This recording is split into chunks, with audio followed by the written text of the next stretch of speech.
Hi అండి, welcome to Sita daily vlogs. ఉల్లిపాయ కోడిగుడ్డు పులుసు చేస్తున్నా. కోడిగుడ్లు ఉడకబెట్టుకోవాలి. ఒక 4 ఉల్లిపాయలు కట్ చేసుకొని పెట్టుకోవాలి. ఒక నిమ్మకాయ సైజ్ అంతా చింతపండు నానబెట్టుకోవాలి. ఇప్పుడు స్టవ్ ఆన్ చేసి ప్యాన్ పెట్టి ఒక 2 స్పూన్ల నూనె వేసుకుందాం. 2 స్పూన్ల నూనె వేసుకొని ఉల్లిపాయ ముక్కలు అందులో వేసుకుందాం.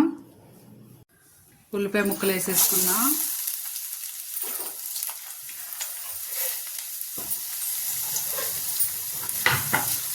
ఉల్లిపాయ ముక్కల్ని గోల్డెన్ బ్రౌన్ కలర్ వచ్చే వరకు ఫ్రై చేసుకోవాలి. 1/2 స్పూన్ ఉప్పు వేసుకుందాం. ఉల్లిపాయలు తొందరగా ఫ్రై అవుతాయి. ఉల్లిపాయ అయిపోయింది. ఇప్పుడు ఇందులో ఒక 1/2 స్పూన్ ఉప్పు, 1 స్పూన్ కారం వేసి కలుపుకుందాం.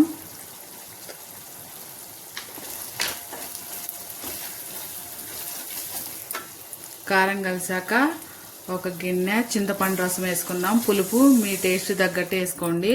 నేను 1 కప్పు వేసా. ఇప్పుడు దీన్ని ఉడికించుకుందాం. ఉడికేలేపు ఉడకబెట్టిన గుడ్లని ఇట్టా చాకుతో ఇలా డాట్లు పెట్టుకొని ఇప్పుడు వీటిని ఫ్రై చేసుకుందాం. పెట్టుకొని అందులో 1 స్పూన్ ఆయిల్ వేసుకుందాం.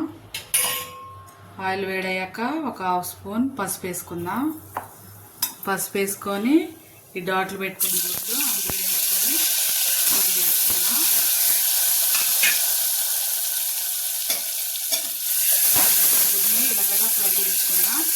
గుడ్లు ఇలా ఫ్రై చేసుకొని ఉడుకుతున్న పులుసులో వేసుకోవాలి. వేసుకొని ఒక 2 నిమిషాలు ఉడికించుకుందాం.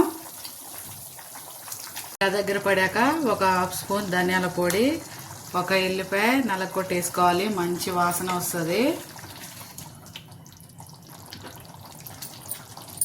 ఆ తర్వాత ఒక పచ్చిమిరపకాయ తుంపు చేసి వేసుకోవాలి.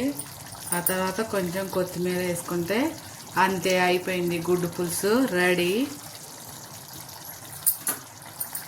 స్టవ్ ఆఫ్ వేసుకుందాం. ఇప్పుడు